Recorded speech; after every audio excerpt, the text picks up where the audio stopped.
5 منگول خان جنہوں نے اسلام قبول کیا تھا۔ نمبر 5، احمد تکودار۔ احمد تکودار ایلخانی منگولوں کے وہ پہلے خان ہیں جنہوں نے اسلام قبول کیا تھا۔ ایلخانی منگول سلطنت کا بانی چنگیز خان کا پوتا ہلاکو خان تھا۔ ہلاکو خان کی موت کے بعد حکومت اس کے بیٹے اباکا خان کو ملی اور اس کی موت کے بعد حکومت اس کے بھائی تکودار اغلن کو ملی، جنہوں نے اسلام قبول کیا اور اپنا نام تکودار اغلن سے تبدیل کر کے احمد تکودار رکھا۔ تکودار پہلے عیسائی تھے، لیکن مسلمان وزیر اعظم شمس الدین جوینی کی کوششوں سے وہ مسلمان ہو گئے تھے۔ ان کے قبول اسلام کے بعد اباکے خان کے بیٹے ارغون خان نے تاتاری امراء کے ساتھ مل کر احمد تکودار کے خلاف بغاوت کر دی تھی، لیکن احمد تکودار نے یہ بغاوت دبا دی اور ارغون خان کو قید میں ڈال دیا۔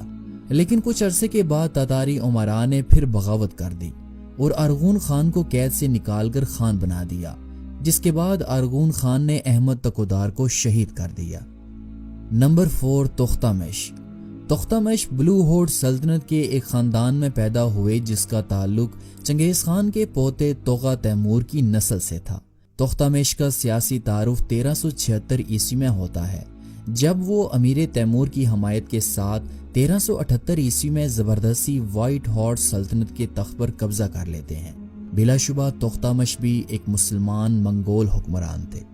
1380 عیسوی میں تختامش دریائے والگا کو پار کرتے ہوئے انہوں نے بلو ہارس سلطنت پر حملہ کیا اور یہاں فتح کے بعد انہوں نے دریائے کالکا کے کنارے بلو ہارڈ کے مسلمان خان مامائی کو شکست دی، جس کے بعد گولڈن ہارڈ سلطنت کا تخت ان کے قبضے میں آ گیا۔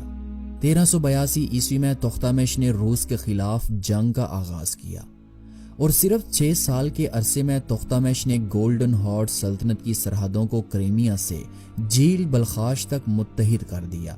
ماسکو میں داخل ہونے کے صرف 3 دنوں کے بعد اہل شہر نے ہتھیار ڈال دیے اور ماسکو کی تباہی کے بعد 1382 عیسوی کے اختتام پر روس کے حکمران دمیتری نے اقتدار تختامش کے حوالے کر دیا۔ روس سے جنگ ختم ہونے کے بعد تختامش نے امیر تیمور سے جنگوں کا سلسلہ شروع کیا۔ جب 1387 عیسوی میں تختامش نے تیموری سلطنت کے دارالحکومت ماوراؤن نہر پر حملہ کیا، اس وقت امیر تیمور وہاں موجود نہیں تھا۔ اس حملے میں شدید برفباری کی وجہ سے تختامش کو واپس جانا پڑا۔ امیر تیمور نے اس حملے کا بدلہ 1395 عیسوی میں گولڈن ہارڈ سلطنت پر حملہ کر کے کیا۔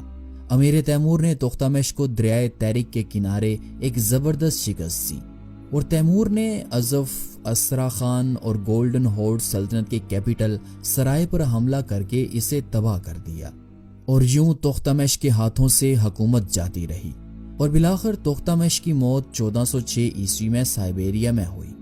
Number 3، Mamai Khan.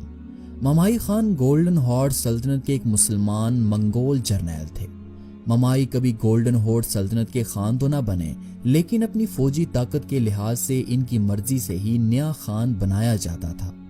Mamai Khan کو بیردی بیگ نے 1350 عیسوی کے آس پاس کریمیا کا گورنر بنایا تھا۔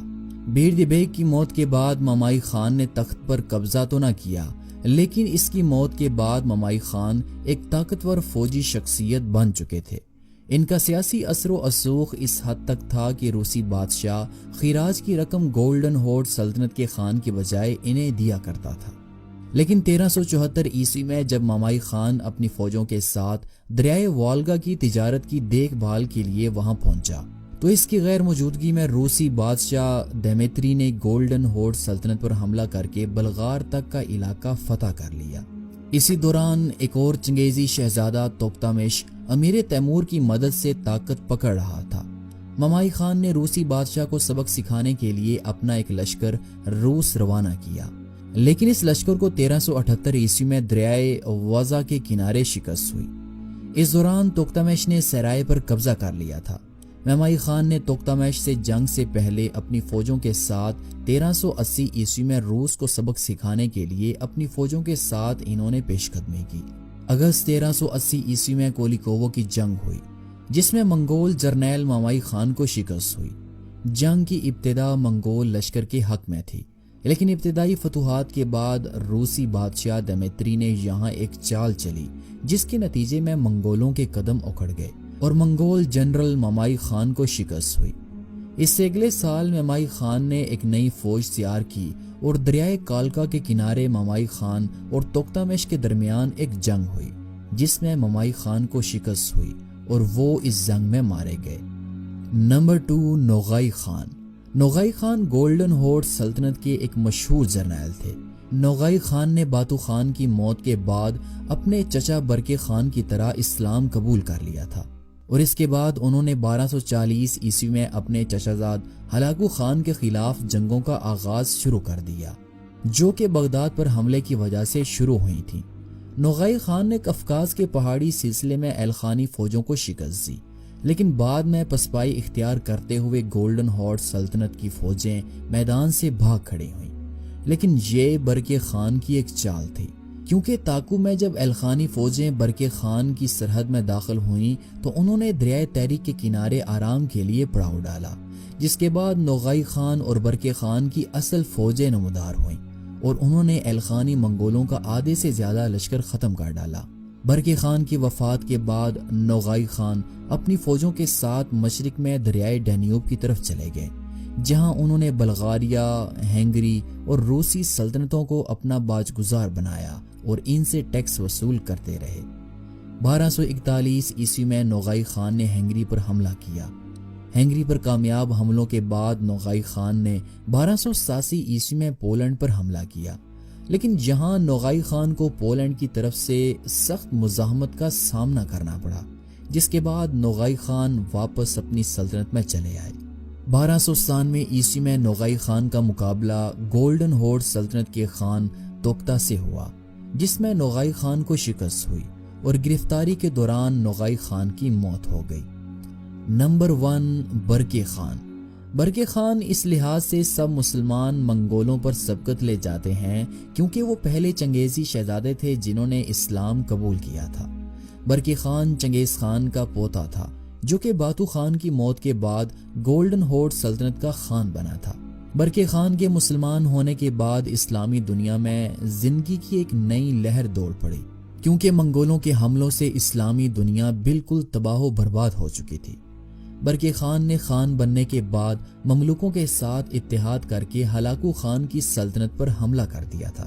جب برکے خان نے 1262 عیسوی میں قفقاز کے پہاڑی سلسلے کو عبور کر کے الخانی فوجوں پر حملہ کیا تو اس وقت ہلاکو خان شام و مصر پر حملوں کی تیاریاں کر رہا تھا۔ یہ دیکھ کر ہلاکو خان کو شام کی مہم ملتوی کر کے بحیرہ خزر کی طرف فوجیں روانہ کرنا پڑی۔ اس لشکر نے دریائے تحریک عبور کر کے برکے کی فوج کو وقتی طور پر پسپا کر دیا، مگر برکے کے بھتیجے نوگائی کے جوابی حملوں میں ہلاکو خان کا لشکر دھرم برم ہو کر پیچھے ہٹتے ہوئے دریائے تحریک تک آ پہنچا۔ اس وقت موسم سرما عروج پہ تھا۔ دریا کی سطح جو سخت سردی سے منجمد ہو چکی تھی لشکر کے بوجھ سے ٹوٹ گئی اور تاتاریوں کی ایک بڑی تعداد اس دریا میں ڈوب کر ماری گئی۔ خود ہلاکو خان کا ایک بیٹا بھی مارا گیا۔ اس کے بعد ہلاکو خان کی الخانی اور برکے خان کی زرعی خیل سلطنتوں میں جھڑپوں کا دائرہ کار مشرق تک پھیل گیا۔ ہلاکو نے گرجستان اور آرمینیا کے نصرانی حلیفوں کو ساتھ ملا کر زرعی خیل کی سرحدوں پر حملے شروع کیے۔ جواب میں برکے خان نے نہ صرف روسیوں کو اپنی فوج میں بھرتی کیا بلکہ وسط ایشیا تک اپنی سلطنت کا دائرہ وسیع کر لیا۔ سمرقند، بخارا کے مسلمان جوگ در جوگ اس کی فوج میں شامل ہونے لگے، لیکن مسلمانوں کی کمر تب ٹوٹی جب 1267 عیسوی میں برکے خان کی وفات ہو گئی۔ دوستو، یہ تھے وہ مشہور 5 منگول خان جنہوں نے اسلام قبول کیا تھا۔